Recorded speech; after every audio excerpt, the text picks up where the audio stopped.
નમસ્કાર વિદ્યાર્થી મિત્રો, હું શૈલેષ દલસાણીયાનું હાર્દિક સ્વાગત કરું છું. હવે આપણે યુનિટ 2 માં રીડ 1 તો જોઈ ગયા, અનફોરગેટેબલ વોલ્ટ ડિઝની.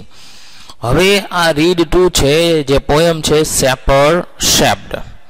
બરાબર, પોયમ તો ખાસ સમજવાની હોય છે કારણ કે આના ઉપરથી પ્રશ્નો છે પૂછાતા હોય છે, અને જેટલી પોયમ તમે વ્યવસ્થિત સમજશો એટલા છે તમને પ્રશ્નોને સમજવામાં અને એને લખવામાં પ્રોબ્લેમ્સ ઓછી થશે. અહીંયા પહેલી પંક્તિ છે. બરાબર, જનરલી આ પોયમ છે એ કવિ એવું કહે છે કે ભાઈ આપણે આપણા ઉપર અહંકાર ન કરવો જોઈએ.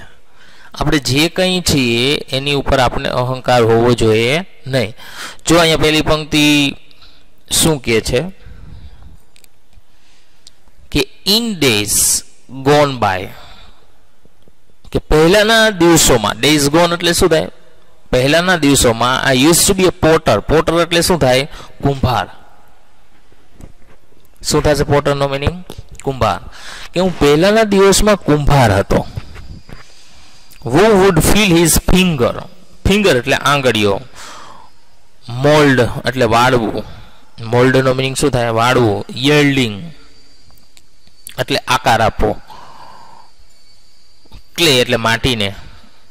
Two potters on his wheel. Wheel એટલે ચક્ર, કે જે ચક્ર ઉપર તેની આંગળીઓને વાળીને માટીને આકાર આપતો હતો. કુંભારનું કામ શું હોય? કે કુંભાર હોય એટલે ચાકડો હોય, એ ચાકડા ઉપર માટી રાખી દેશે અને એને વ્યવસ્થિત છે એ માટીને આંગળીઓથી વાળી અને એને આકાર આપશે. જો કે એ એક પ્રકારનું આર્ટ છે. બરાબર, શું છે? એક પ્રકારનું આર્ટ છે કે જે કુંભારને જ આવડતું હોય છે. પણ અહીંયા કવિ એવું કહે છે કે એના બદલે કુંભારને અહીંયા અહંકાર કરવાની જરૂરિયાત નથી. બરાબર, કારણ કે ખરેખર જે આકાર બદલે છે એ કોણ બદલે છે? માટી બદલે છે. હવે કવિ આગળ શું કહે છે? But now through wisdom lately won. Wisdom એટલે સમજણ શક્તિ. લેટલી વોન એટલે ત્યાર પછી સમજણ શક્તિની જીત થઈ.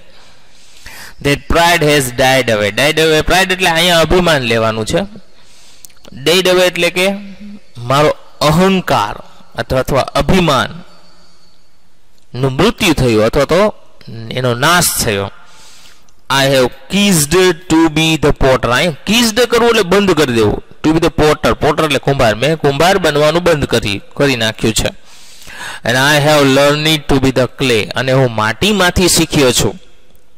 એટલે પેલી પંક્તિ એવું કે છે કે અહીંયા જે કુંભાર છે એને એવું અભિમાન હતું કે હું છે એ આ માટલા કરું છું, પણ નહીં, માટી પોતાનો આકાર બદલે છે એટલે માટલાઓ થાય છે.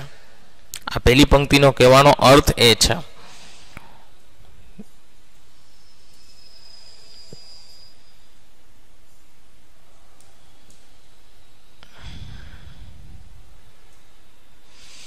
જોઈએ એના પછીનો, એના બધી પ્રશ્નો છે કે what prized was poet as a potter bearing formally. કે કયું અભિમાન છે કવિ હંમેશા રાખતા એ કુંભાર તરીકે? As a Potter the poet felt proud that he could mould clay and make a different patterns. કે તે માટીને વાળી જુદા જુદા આકારો બનાવી શકે છે. એને અભિમાન હતું એવું. બીજો પ્રશ્ન છે what did poet as a Potter learn with the course of time. કે એક કુંભાર તરીકે કવિ શું શીખ્યા હતા? With the course of time, સમય જતા ધ પોઈટ બીકમ વાઇઝ. કવિ છે સમજુ બની ગયા. સુક ઓફ હિઝ પ્રાઇડ, તેનો ગર્વ છે તેનો અભિમાન છે એ જતું રહ્યું. And fell that he ceased to be the potter. અને તેને કુંભાર બનવાનું બંધ કરી દીધું. And learn to be the clay. અને માટીમાંથી શીખ્યા. What was the potter proud of. કુંભારને શેનો અભિમાન હતો? તો કે the potter was proud that. કુંભારને ગર્વ હતો કે he could mould the clay on his wheel. કે તે તેના ચક્ર ઉપર છે એ માટીને વાળી શકે છે. ટુ એની પેટર્ન્સ હી વિશ્ડ ક્રિએટ. કે જે તેને ઈચ્છા પ્રમાણે છે તેને આકાર બનાવવા માટે તે માટીને ચક્ર ઉપર વાળી શકે છે. What is the potter realisation after winning wisdom? કે સમજણની જીત થઈ પછી કુંભારને શું સમજાયું? તો કે after winning wisdom the potter realise that his pride was useless, કે તેનો અભિમાન અથવા ગર્વ છે એ બિનઉપયોગી હતો અથવા નકામો હતો. He cease to be the potter, તેને કુંભાર બનવાનું બંધ કર્યું, and learn to be the clay, અને માટીમાંથી શીખ્યો છે. હવે મિત્રો પાંચમો જે પ્રશ્ન છે એ ફિગર ઓફ સ્પીચનો છે, જે તમારે પૂછાતો નથી એટલે આપણે એ સમજાવશું નહીં. ફિગર ઓફ સ્પીચ એટલે એક પ્રકારના અલંકાર થાય, બરાબર. છઠ્ઠો પ્રશ્ન છે, what did the poet learn to be? કવિ છે એ શું શીખ્યા? તો કે the poet learn to be the clay, કે કવિ છે એ માટીમાંથી શીખ્યા હતા. What wisdom did the poet gain? કવિએ શું સમજણ મેળવી? તો કે ગેઇન એટલે અહીંયા શું થાય? મેળવવું. The poet learned the wisdom that pride has dead away, કે કવિ ને સમજણ શીખ્યા કે તેનો અભિમાન જતું રહ્યું. એના પછી નું વાક્ય છે, એના પછીનો પ્રશ્ન છે, બરાબર.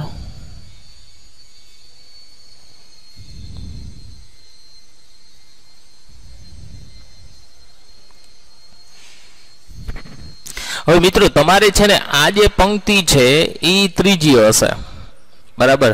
પંક્તિ કેટલામી હશે? ત્રીજી પંક્તિ છે.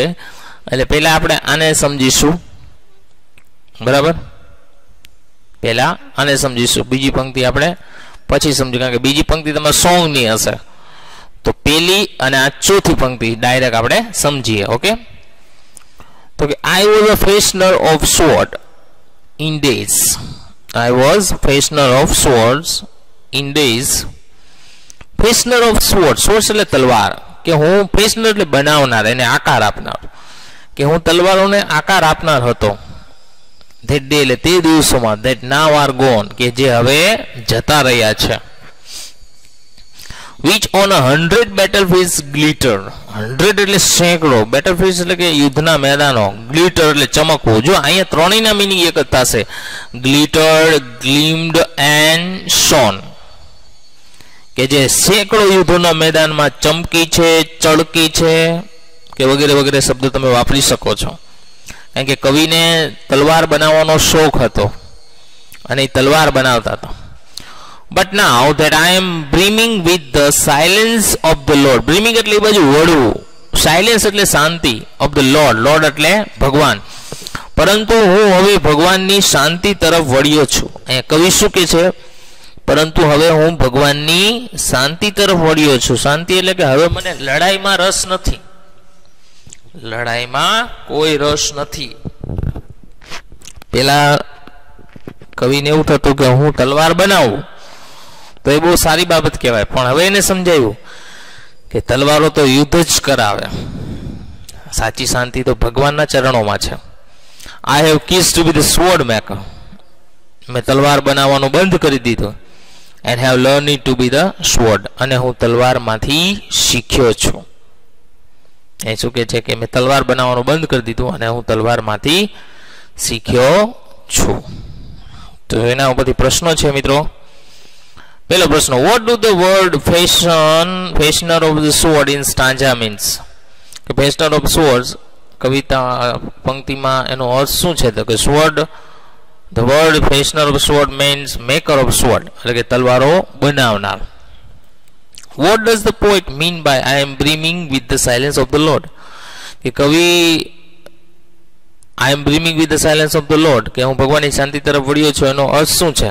તો કે the words I am brimming with the silence of the Lord, the poet means that now he has grown wise enough to understand the futility of the war, કે હવે તે યુદ્ધની જે ક્ષમતા છે અથવા ક્રૂરતા છે એને સમજી ગયા છે. and peace is the ultimate need to of the world, અને દુનિયાને શાંતિની જરૂરિયાત છે. What does the word fashioner in the stanza means? ફેશનરનો અર્થ શું થાય? તો કે in the stanza fashioner means maker એટલે બનાવનાર, ઓર ક્રાફ્ટમેન પણ થાય. બે અર્થ થાય, મેકર અને craftsman. What message is convey through this stanza? કે આ પંક્તિ દ્વારા છે એ શું સંદેશ પહોંચે છે? તો કે the message convey through his stanza his silence prefer to war. Prefer to war કે યુદ્ધ કરતા છે શાંતિ વધારે સારી છે. તો મિત્રો અહીંયા સુધી રાખીએ છીએ. બરાબર. આપણે જો પહેલી અને ત્રીજી પંક્તિ સમજાય છે, હજી બીજી અને ચોથી બાકી છે. બરાબર. બીજી અને ચોથી બાકી છે, એ નેક્સ્ટ લેક્ચરમાં આપણે સમજીશું. અત્યારે અહીં સુધી રાખીએ છીએ.